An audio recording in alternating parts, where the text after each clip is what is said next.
Hello everyone, আশা করি তোমরা সবাই খুব ভালো আছো। আমিও ভীষণ ভালো আছি। আর চলে এসেছি তোমাদের সাথে নতুন একটি রেসিপি নিয়ে। আমার শ্বশুরবাড়িতে নিয়ম ছিল বৈশাখ মাসে কলা পাতায় কলা পিঠে খেতে হয়। তো সেই জন্য মা আর আমি বাজার থেকে কলা নিয়ে এসেছিলাম। তো ওইখানে মা দেখো কলা পিঠে বানানো শুরু করে দিয়েছে। তো চলো রেসিপিটা শুরু করা যাক। তো আমি এসে দেখি মা এখানে মোটামুটি মার হয়েই গেছিলো বানানো। তো পরে মার কাছে শুনলাম মা কী করে বানিয়েছিল।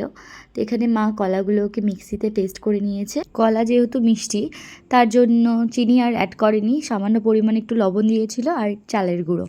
আর দেখো তারপর কিভাবে কলা পাতার মধ্যে কলা পিঠাটাকে মা বানিয়ে রেখে দিয়েছে এখানে।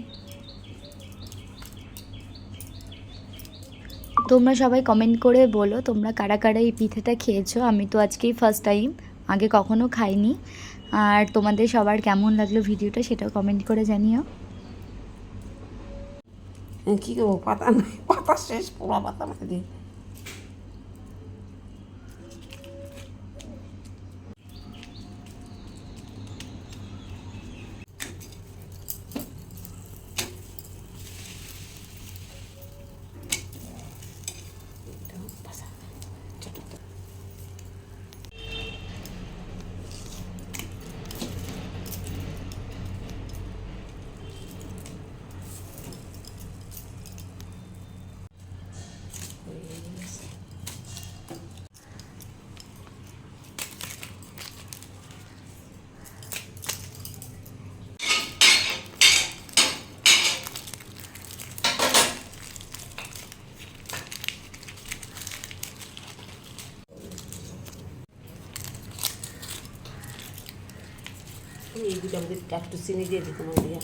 এখানে আমাদের কলা পিঠে তৈরি হয়ে গেছে। তো তোমাদের সবার ভিডিওটি কেমন লাগলো অবশ্যই কমেন্ট করে জানিও।